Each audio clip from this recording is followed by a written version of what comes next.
다시 밝아온 아침. 오늘의 해가 떴으니 또 살아내야겠죠. 몰골이 일해서 죄송합니다. 좀 이상하지만. 유석이 잘 잤습니까? 잘 잤습니다. 좋습니다. 어떻게 오늘 아침 식사를 하시네요? 예. 이제 여행을 하려면 안 먹고는 뭐 여행을 할 수가 없고 이제 저도 모르게 눈이 떠지네요. 아침에. 원래 이 시간에 잠도 자고 그랬는데. 이거 또 뭔가 불안하네요. 이건 또 언제 찍었습니까? 하여튼 참 부지런한 태성이 그리고 방송국 분들입니다. 기절한 게 아니고 자는 겁니다. 자, 이윤석이 잠든 사이 가희새끼라고 하죠. 작은 그릇에 다양한 음식이 순차적으로 나오는 아침 식사를 혼자 즐긴 여러분, 얘가 제 친구입니다. 가희새끼에 비하면 초간단 메뉴지만 살기 위해 먹습니다. 이날 태성이는 굶었대요.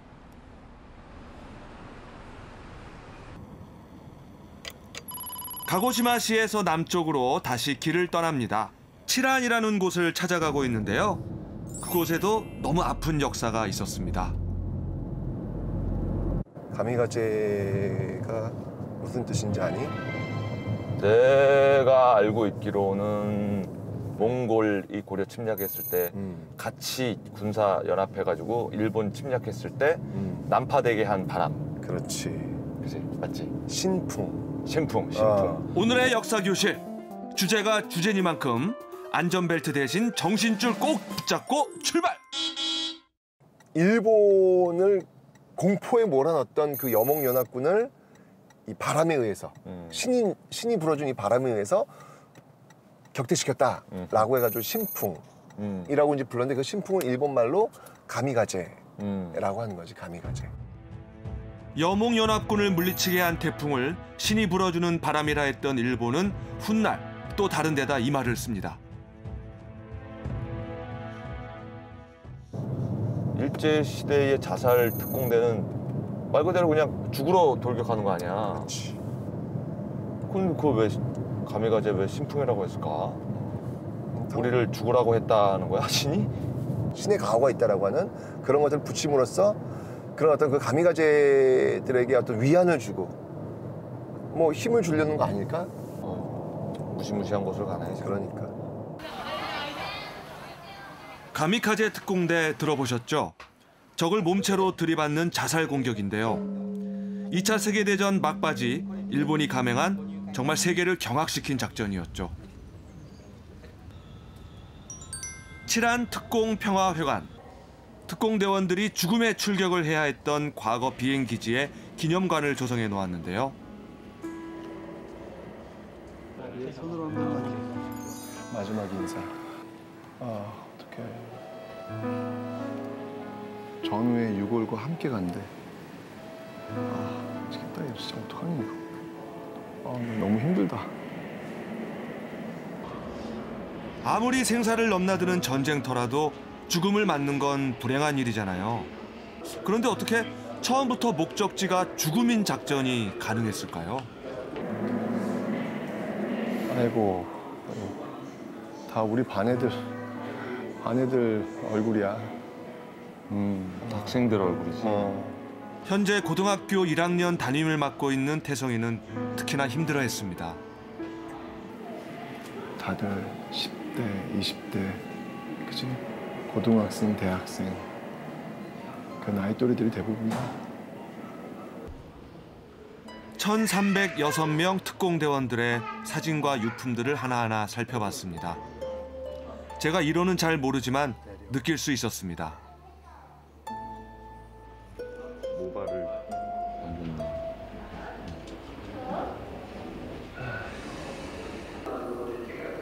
전쟁의 비극은 절대로 반복돼서는 안 된다는 평화의 메시지를 전하고자 이 회관이 조성됐다고 하는데요. 여자친구인가? 여기 질안에서의 그 특공대원들의 생활. 글쎄요, 저는 잘 모르겠더군요. 줘봐. 아, 너무 앳된 강아지 사람이. 지금 강아지 들고 있는 모습. 청년이라고 부를 수도 없을 만큼 어린 이 아이들이 도대체 왜 그런 무모한 작전에 희생돼야 했을까요? 죽음을 미화하는 군가, 천황을 위한 숭고한 죽음이라는 의식, 그리고 마지막 비행.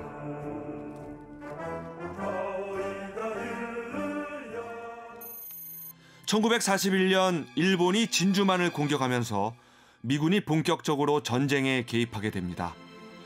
결국 점점 수세에 몰리게 된 일본이 최소 공격으로 적함을 파괴시키려고 가미카제 특공 작전을 실시한 건데요. 특공대의 희생은 컸지만 바보 폭탄이라 불렸을 정도로 적의 피해는 미미했습니다. 더욱 안타까운 건 그 대원들 중에 조선 청년들도 있었다는 겁니다. 최정근,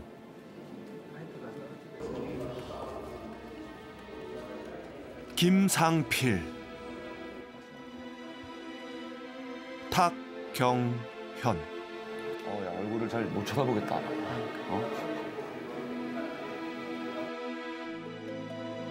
그동안 역사저널 그날에서도 수많은 전쟁들을 이야기해왔지만 이런 전쟁은, 이런 죽음은 감당할 수가 없었습니다.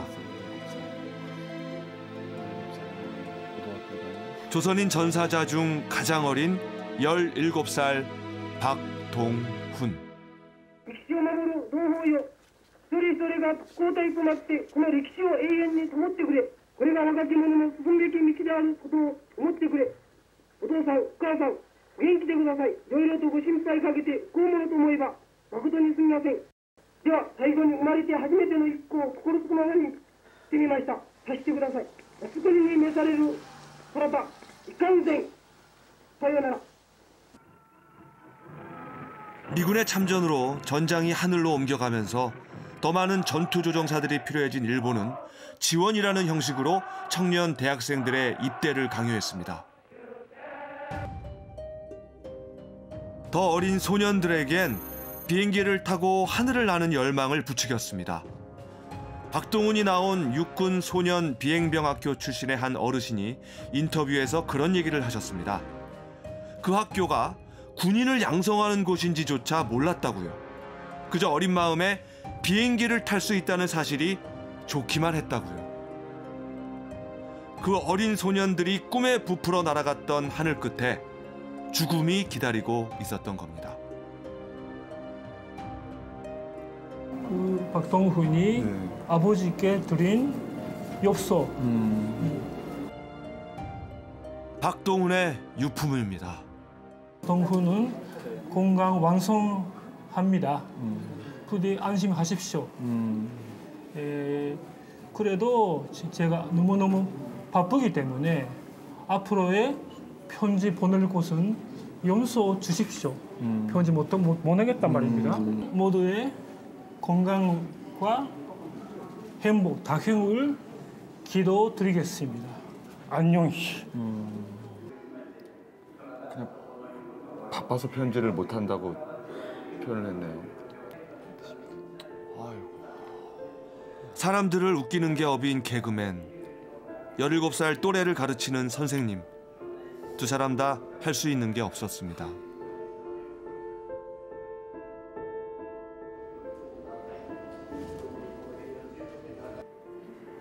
(17세에서 24세) 그러니까 고등학교 1학년에서 대학생들 10대하고 20대 초반이 제일 많이 죽었네.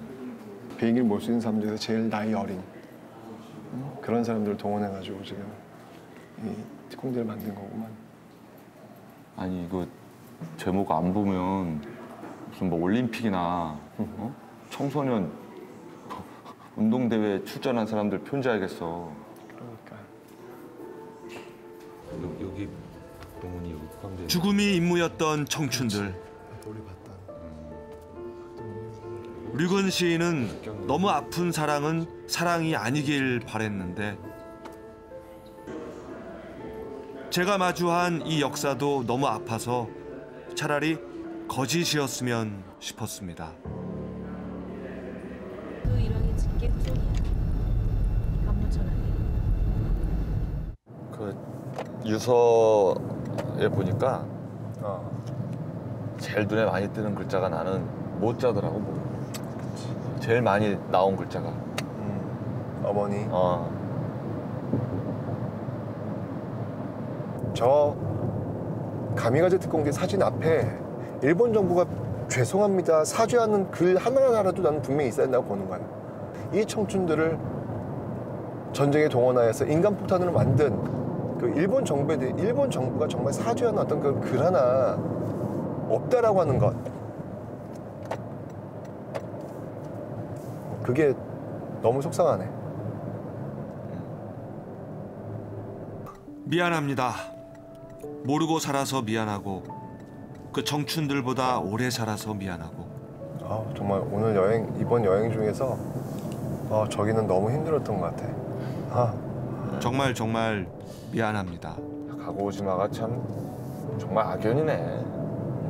임진왜란 때부터 피로인 끌고 오고 또 근대화를 시켜서 전쟁을 일으키고 결국은 가미카제까지 여기서 출발한.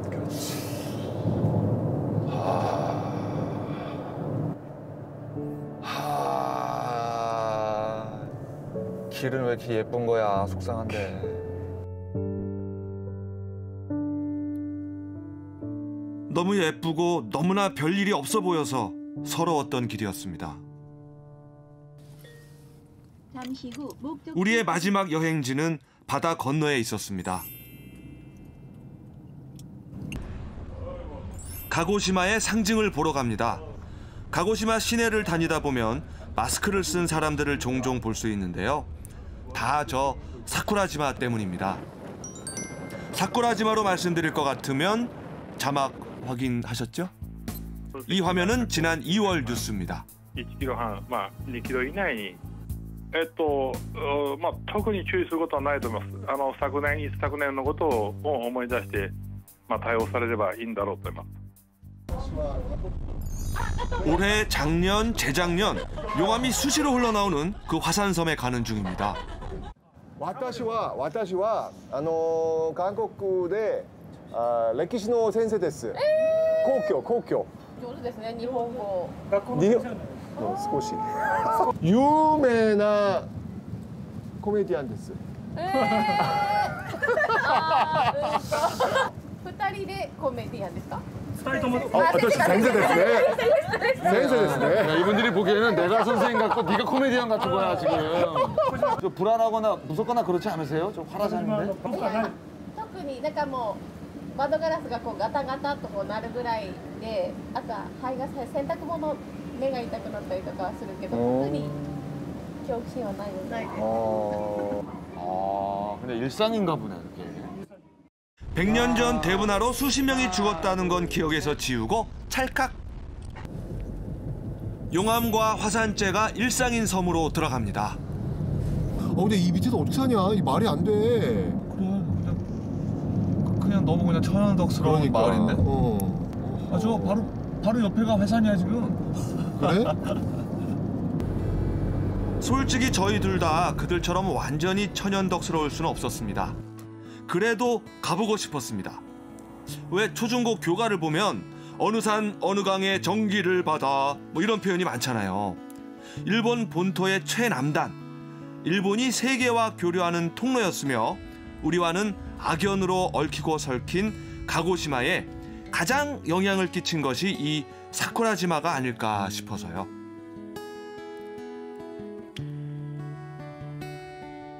지금도 연기가 올라오고 있는 안전을 장담할 수 없는 활화산 아래서 어떻게든 살아야 했던 사람들을 생각해 보게 되더군요.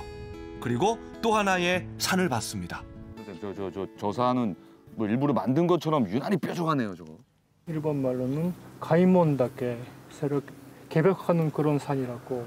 여기서 새로 남쪽에서 중국에서 서양에서 문명이 들어오는 그런 가장 규슈 남쪽에 있는 아주 큰 산이요. 활주로를 만들어 가지고 특권들을 갖다가 거기서 보냈답니다. 비행기로서. 그쪽에 그 미국 군대 전함 배가 있으니까 그 특권기가 하늘에 날리면 반점 보이는 게 그 산이 바로 앞에 보이는 거야. 그 산을 보고 내가 일생 이것으로 맨 마지막에 보는 산이로구나. 일본 안녕, 내 목숨 안녕 해가지고 죽어갔지. 아, 이쪽 보면 화라산에, 예? 이쪽 보면은 막 가미가제에, 아유, 뜨거운 나라네, 뜨거운 나라야. 와, 새가 진짜 검다. 용암이 굳어 바위가 되고 검은 화산재가 뒤덮은 땅입니다. 진짜 새까맣다. 냄새. 근데 땅은 시커먼데 어.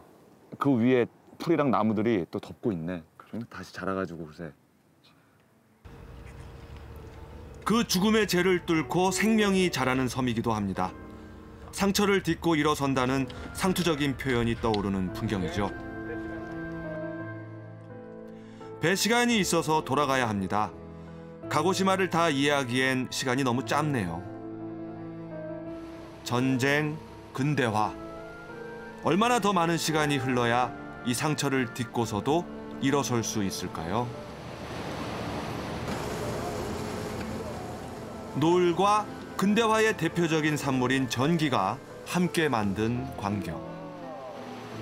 요거는 기억 속에 딱 담아놓고 싶다.